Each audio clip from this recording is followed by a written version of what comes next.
Okay, it is May 19th. We're here with Sheriff William Honsal for his media availability. We'll get started. There's a little bit of context with this question. Sure. Dr. Frankovich said the increase in cases is likely caused by people not following the shelter-in-place order. There have been reports of people reopening their gyms for secret sessions and people getting haircuts from hairdressers in their homes. Is the county still taking an education stance, and what kind of violations would need to take place for the county to shift to an enforcement stance? So, as a law enforcement officer, we have discretion, right, when we talk about infractions or misdemeanor type, violations of the law, and so we take every case as a case-by-case basis, right, and we weigh it versus spirit of the law versus letter of the law. So there's a lot of common sense that we use in law enforcement, and again, we take every situation as a fresh perspective. Now, what we might get is a little bit different tone when we are back there the second offense or third offense. So again, likely we want to bring compliance. We want voluntary compliance throughout the county with the shelter-in-place order and the public health officer's guidelines. We understand that as this kind of keeps continuing, we're in the 8th and 9th week, that people's patience will get less and less, and people will try to test the boundaries. We will get those phone calls. We got phone calls last week regarding some businesses that opened early. We contacted those businesses and they shut down. And so we haven't had to be able to issue citations, for those people. So it's very, very important. But, one thing is, no one's going to jail over this kind of issue right now. If there needs to be a citation issued because of non-compliance, a citation will be issued and that kind of thing. But again, we're not going to be releasing people from jail in order to fill it with people that are violating the shelter-in-place order. So that's not going to happen. But it is a misdemeanor. You can face a fine, $50 to $1,000, and so there's a lot of issues that can come with that. But yeah, we want to make sure that people are aware. It's a common sense approach. We want people to law enforcement agencies throughout the county to use discretion with this and take an education type approach and try and get people to abide by the order. Sure. This second question is sort of the same question, but I'm still going to read it for you. Okay. As we see cases continue to increase in our community, do you expect law enforcement to have more of a presence out in the community and enforcing social distancing guidelines for mass gatherings, maskings, etc.? Will there be more of a shift from education to citations and fines? So and again, we're taking case-by-case basis. We were up at one of our local beaches because of a crowding issue. The people were crowding the roads and parking lots and those kind of things. We got complaints, so we went up there and we checked things out. And even though the parking lot was crowded, people were physically distancing on the beach, and everyone was doing well. There was one issue where people needed to be, congregating a little closer than that, and we talked with them, and they dispersed, and so it wasn't a big deal. And so right now, I think it's one of those things that, again, we want to get compliance with people, and the last thing we want to do is have to fine people and issue citations for things like this. But we are taking everything serious. We want people to, again, wear their masks when they're out in the public, when they can't social distance, when they're inside of buildings, and also to make sure that they're not testing those boundaries and keeping them in place. So. Great. What kind of enforcement is there for sports leagues such as the Humboldt Eagles, which began team functions Monday? Well, I think, there's a lot of different things that are happening. One is, I think, sports leagues will be coming online very soon. The governor even made an announcement yesterday that he could see sports being played in June, okay? And here we are at the end of May. So it's just right around the corner. There are athletes that are working out, that are, doing group training in parks and those kind of things and maintaining their physical distancing and those kind of aspect of things. We know that is occurring. And so by having sports leagues, these kind of things get together and start conditioning, is one of those things that each league's gonna have to, kind of consider of what their youth programs are going to look like. Again, contact sports and different kind of sports, we're not allowing that to happen right now. That's against the shelter-in-place order.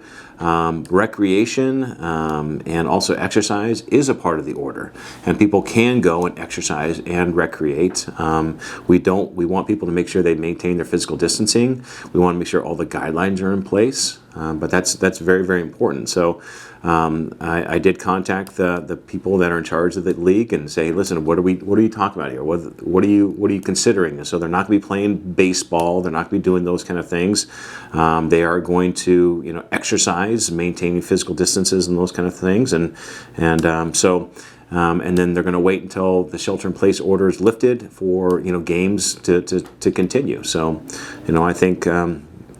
I'm not giving them permission to do that, but I'm just checking in with them to see if we do get complaints about them violating the shelter-in-place. We will follow up with them and make sure that they are following the guidelines as outlined with California Department of Public Health and our local health officer. And a follow-up question to that submitted by a reporter says the team is reportedly coached by a member of law enforcement. Has that allowed the team more privileges with the county? No, it hasn't.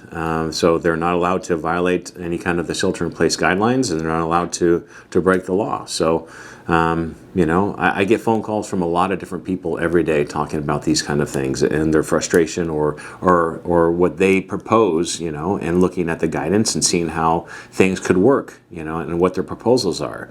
And so, there's no special privileges granted, by one league or another. I do know that there are people that have, working out together in different parks and different settings and parking lots and those kind of things. And maybe it's not organized, but they are getting together.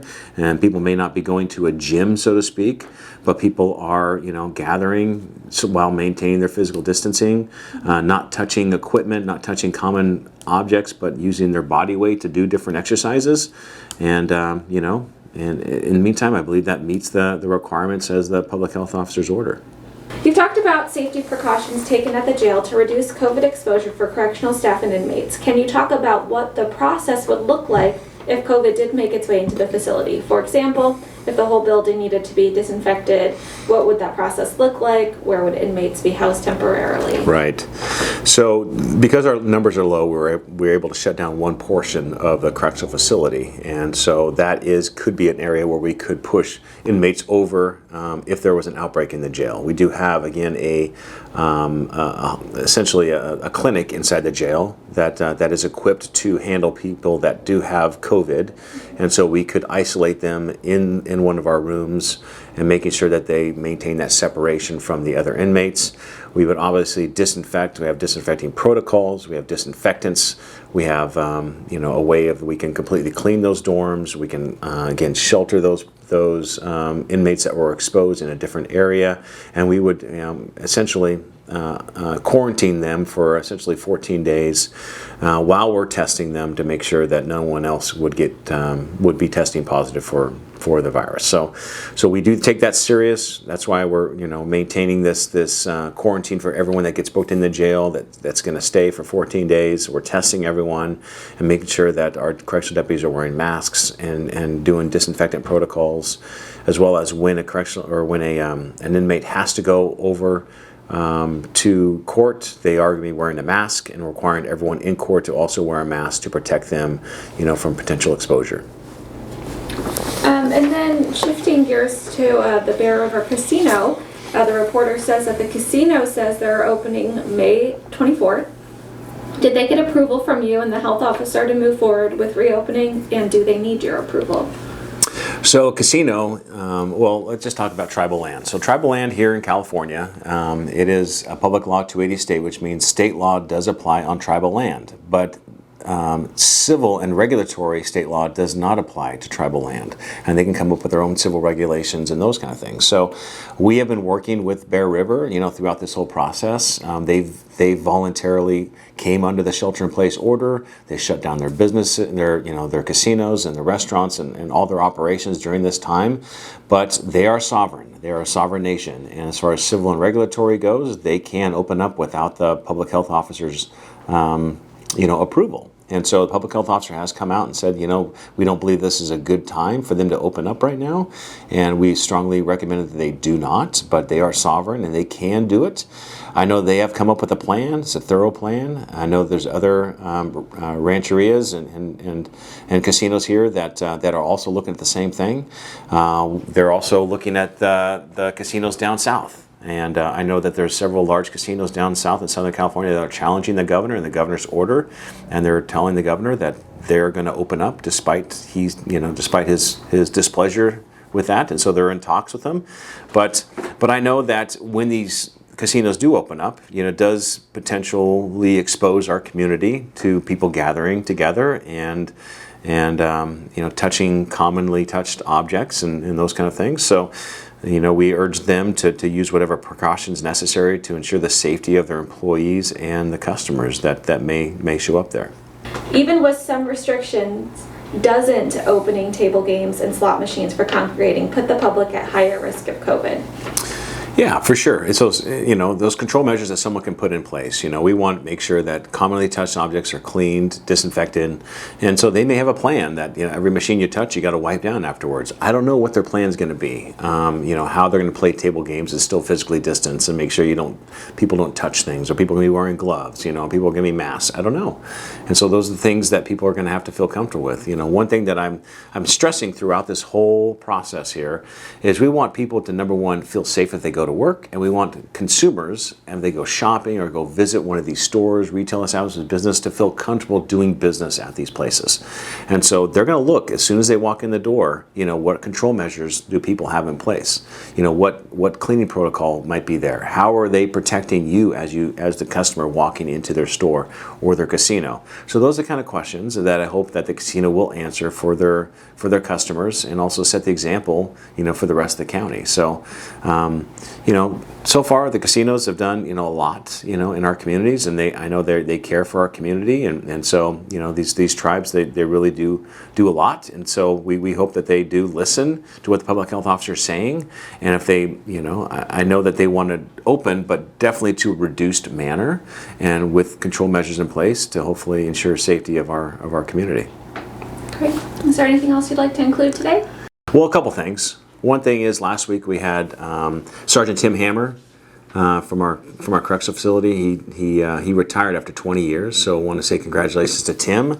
It was a great accomplishment, and now he's retired and moving on. So that's I'm giving him a little shout out there. We also had one of our recent correctional deputies who just retired a couple months ago, just passed away, James Sinistrero. So. Just want to remember him, and just let his family know that he's in our, they're in our thoughts and prayers, and so we're just thinking about him during this time as well. I do want to just remind the community that now we have 2 deaths. These are elderly, people out of a care facility here in Humboldt County. I do just want to reiterate that this is serious. That as we open up, there are going to be people that do get sick. There are going to be people that die from coronavirus. And so, again, to take this serious, do whatever you can to put whatever control measures, mitigating factors you can do to try and help yourself, help others. Do this for the community. Wear the face covering, protect yourself, wash your hands, and do whatever you can to make sure that our community is safe. Thank you. Thank you.